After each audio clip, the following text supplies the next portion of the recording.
Jadi Rasul Ibnu Umar mengatakan, aku mendengar Rasulullah sallallahu alaihi wasallam mengatakan, idza tabaya'tum bil 'ainati. Apabila kalian melakukan transaksi jual beli al-'ainah.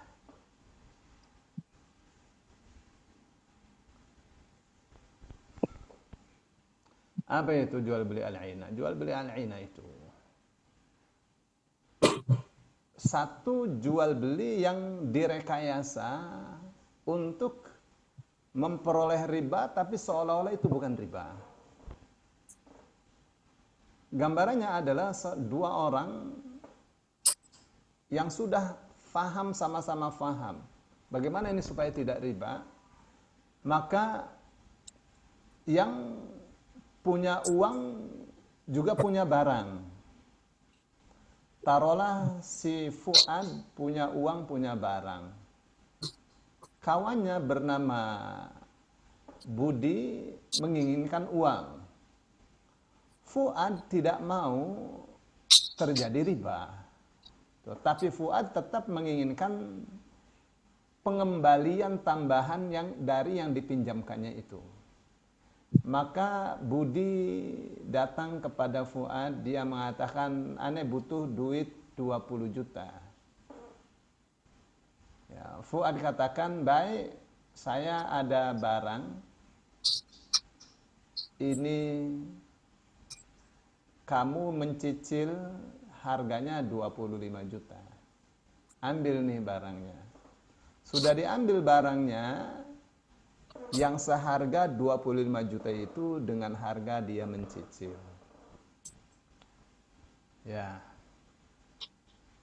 Terus besoknya dia katakan, "Pak Fuad, saya butuh uang. Ini barangnya saya mau jual kepada Anda dengan harga 20 juta. Dibayarlah sama Pak Fuad 20 juta. Barang Pak Fuad kembali, uang 20 juta dipegang sama Pak Budi.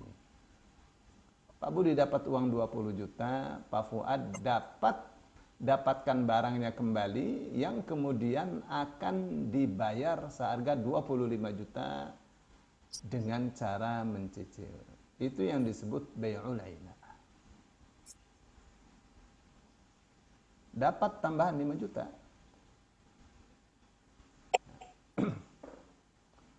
Meskipun dengan cara mencicil. Itu namanya bai'ul 'ainah. Ya, Rasul sallallahu alaihi wasallam katakan, apabila kalian sudah mulai melakukan transaksi jual beli 'ainah, kalian pegang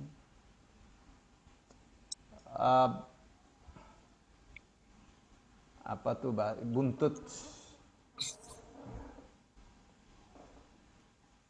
kalian pegang ekor-ekor kerbau, ekor-ekor sapi, dan kalian lebih menyukai pertanian daripada jihad. Kalian kerjakan pertanian, kalian tinggalkan jihad, yang itu adalah puncaknya Islam. Maka dalam keadaan seperti itu, nanti Allah pasti akan datangkan atau kuasakan kepada kalian sebuah kehinaan, akan dihinakan oleh Allah.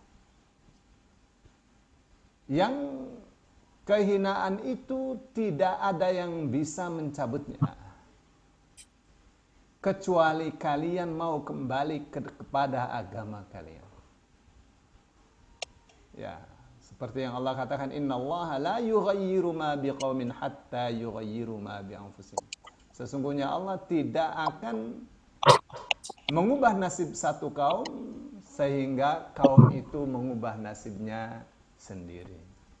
Baik, itu hadis nomor 718 yang sudah kita lewati pada Jumat yang lalu. Sekarang kita di hadis nomor 719. Hadisnya dari Abu Umamah radhiyallahu anhu dari Nabi sallallahu alaihi wasallam. Qala, beliau bersabda, "Man syafa'a li akhihi syafa'atan." Barang siapa memberi syafaat kepada saudaranya, Fa'ahdalahu hadiyatan, lalu dia memberi hadiah kepada orang yang memberi syafaat itu. Syafaat itu pertolongan. KTBDC. Ya. Faqabilaha, lalu dia menerima uang hadiah itu sebagai penghargaan memberi syafaat. Faqad ata baban aziman, maka sungguh ia telah mendatangi pintu yang besar, min abwabir riba, dari salah satu pintu-pintu riba. Rawahu Ahmad, hadis ini diriwayatkan oleh Imam Ahmad. Wa Abu Dawud, dan Abu Dawud, wa fi isnadihi maqal, dan dalam isnadnya ada maqal, ada komentar. Ya, kenapa? Karena di dalam sanadnya ada Qasim bin Abdurrahman Asy-Syami, maulanya Bani Umayyah dari Abu Umamah. Ya, dan pada dia ada kritikan, ada komentar yang kurang bagus. Ya, Imam Munziri mengatakan bahwa Imam Ahmad berkata, rawa anhu Ali ibnu Zaid A'ajib. Ya, Ali bin Zaid meriwayatkan dari Qasim bin Abdurrahman banyak sekali yang aneh-aneh. Ya. Wa ma araha illa min qibali Al-Qasim. Ya, dan riwayat ini saya tidak pernah dapatkan kecuali memang dari Qasim bin Abdurrahman. Ibnu Hibban mengatakan kana mimman yarwi an ashabin nabi. Ya, Qasim ini memang termasuk orang yang meriwayatkan dari sahabat-sahabat Nabi. Ya, al-mu'addalat, riwayat-riwayat yang mu'dal, al-mu'dalat, ya, riwayat-riwayat yang mu'dal. Ya, beberapa sanadnya terputus, hilang. Tuh. Tapi dia dithiqahkan oleh Ibnu Ma'in. Ya, dan Tirmidzi mensahihkan hadis dia. Tuh, ya. Ibnu Hajar Al-Asqalani dalam kitabnya Taqribut Tahdhib mengatakan saduq yaghribu katsiran. Ya, ya orangnya sih jujur ya, tapi banyak meriwayatkan hadis-hadis yang aneh. Wa sakata 'anil hadits ya Abu Dawud. Abu Dawud meriwayatkan hadis ini tapi dia diam, tidak kasih komentar. Ya, maka penulisnya mengatakan, penulis kitab Tawdihul Ahkam, ya, Syekh Al-Bassam mengatakan hadis ini muhtajjun bihi, bisa dijadikan sebagai hujjah. Ya, ini hadis tentang gratifikasi ya. Ya, orang kasih syafaat jangan dikasih hadiah. Ya, jangan dikasih hadiah. Itu ya maunya Rasulullah sallallahu alaihi wasallam. Baik.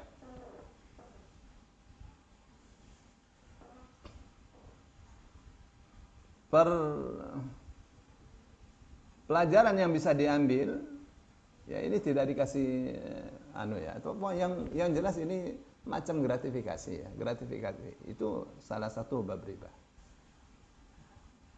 Hadis nomor 720 dari Abdullah bin Amr bin As radhiyallahu anhuma. Qala, ia mengatakan, la'ana Rasulullah sallallahu alaihi wasallam melaknat ar-rashi wal murtashi. Orang yang memberi gratifikasi dan yang menerima gratifikasi. Orang yang nyogok dan yang menerima sogokan. Rawahu Abu Dawud wa Tirmidzi wa sahahahu. Riwayat Abu Dawud dan Tirmidzi. Tirmidzi mensahihkan hadis ini. Ya. Ini hadis ini sahih. Hadis ini sahih dan Ibnu Hajar Al-Asqalani dalam kitabnya Talkhisul Habir mengatakan bahwa hadis ini diriwayatkan oleh At-Tabarani dan dikuatkan oleh An-Nasai.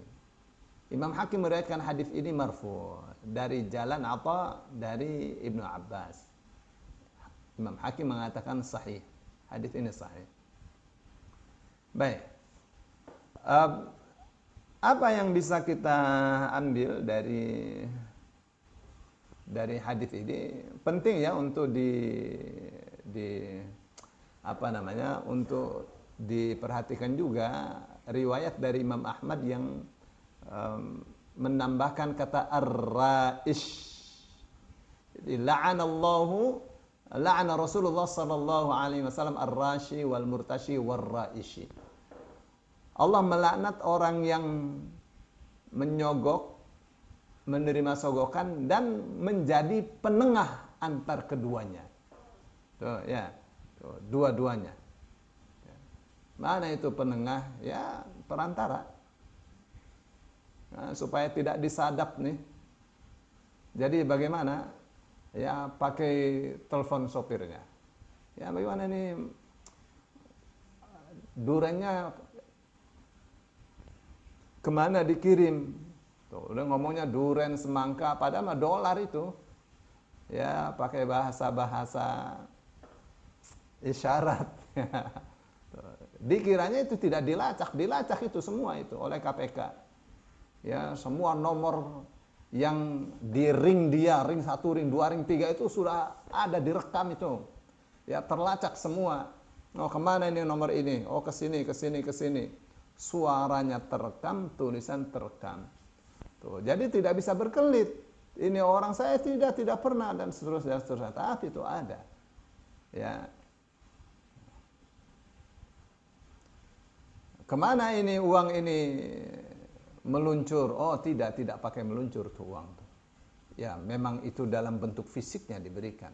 Tuh, karena kalau pakai transfer akan kelihatan, ketahuan jelas ya secara tertulis. Makanya istilahnya durennya atau semangkanya di mana ditaruh atau kapan mau diambil. Ya. Itu namanya raish, ya. Ada lagi hadis mengatakan ar-rashi wal murtashi finnar.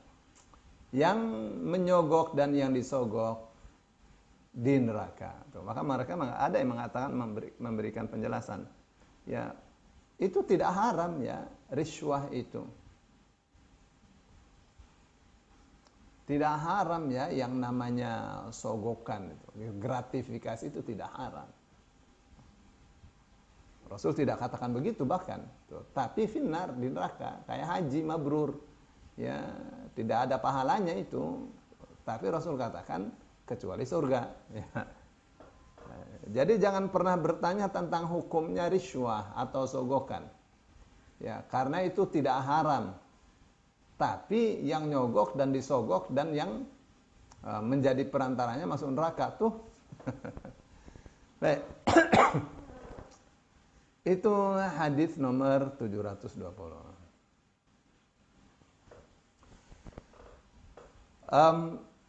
Hadis nomor 720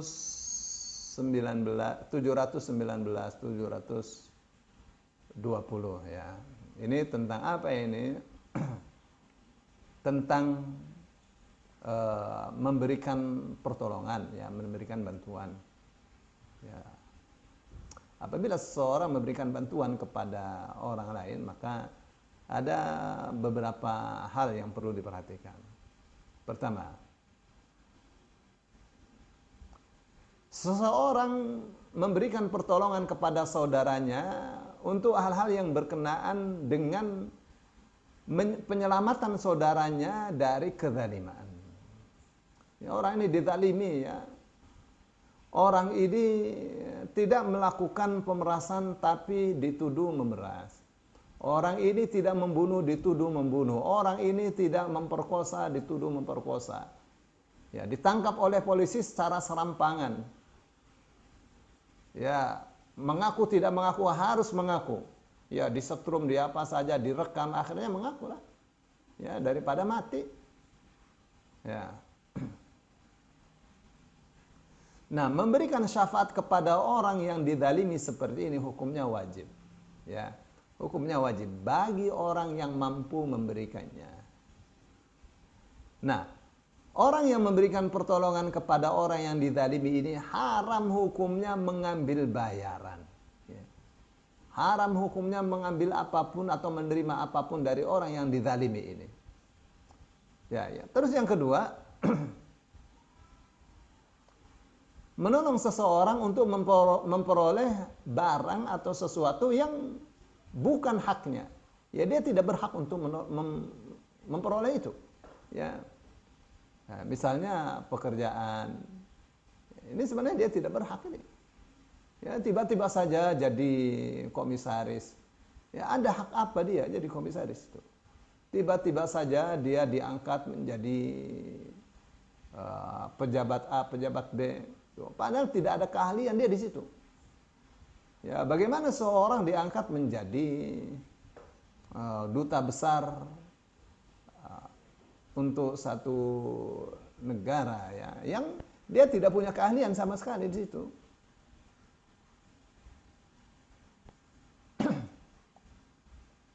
Dan itu adalah sebuah kezaliman, ya, kezaliman.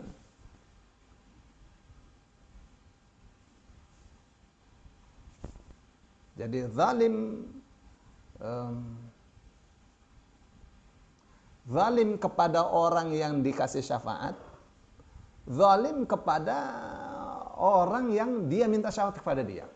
Maksudnya begini, saya misalnya ya, jangan jauh-jauh. Anak saya mau masuk sebuah perguruan tinggi. Direkturnya adalah kawan saya. Perguruan tinggi itu pengantarnya bahasa Inggris. Jadi diteslah anak saya. Lemah sekali bahasa Inggrisnya. Jadi ukurannya tidak lulus. Jadi saya kasih syafaat untuk anak saya kepada yang menguji kepada itu saya telah menzalimi anak saya dan telah menzalimi orang yang kepadanya saya memberi syafaat anak saya. Ya, jadi zalim kepada kedua itu. Ya. Nah, itu samanya dengan pekerjaan ya. Pekerjaan ini orang nggak ada keahlian sama sekali untuk menjadi sekretaris. Ya. Karena lowongannya adalah untuk menjadi sekretaris, saya masukkan saudara saya. Dan saya tahu itu pasti diterima oleh kawan saya itu. Dan tidak ada keahlian untuk adik saya itu. Ya, maka saya telah menzalimi adik saya, menzalimi kawan saya itu. Nah, yang seperti ini syafaat ini diharamkan. Ya, saya kasih duit dia 1 miliar, ya memberi duit 1 miliarnya haram, menerimanya juga haram. Ya. Atau ini mau jadi CPN, mau jadi PNS, nah, mau jadi guru, mau jadi perwira, polisi, tentara dan seterusnya. Supaya lulus bayar di muka. Berapa guru? 80 juta zaman itu, sekarang sudah 150 juta. Ya, untuk nyogok gitu. Ya, nyogok seperti ini diharamkan. Ya, saya sih nolong dia. Wah, datang tuh. Ya, orang yang mau menerima sogokan itu. Di tangan saya ini lulus atau tidaknya di tangan saya. Dites setelah sudah ketahuan orang-orang yang lulus ini, dicari alamatnya, didatangi rumah, kamu mau lulus nggak? Ya, kamu mau lulus, bayar 80 juta. Besok nama kamu muncul. Padahal memang dia lulus itu. Ya, memang itu bajingan semua orang-orang seperti itu. Ya. Baik. Jadi memberi syafaatnya haram, zalim, memberikan hadiahnya atau sogokannya itu haram hukumnya. Itu ya. Terus memberikan syafaat untuk memperoleh sesuatu yang dibolehkan. Ya. Dan ada faedah untuk hal-hal yang berkenaan dengan agama. Ya, jadi bagaimana orang yang bisa memberinya pertolongan, ya dia harus bersungguh-sungguh memberi pertolongan dia, ya, dan jangan minta bayaran, ya, jangan minta bayaran, ya, jadikan itu sebagai tambahan pahala untuk dia, ya. Tapi kalau dia mengambil bayaran atau menerima hadiah itu ya Tidak haram ya, boleh. Ya, karena Rasul sallallahu alaihi wasallam mengatakan man sana'a ilaikum ma'rufan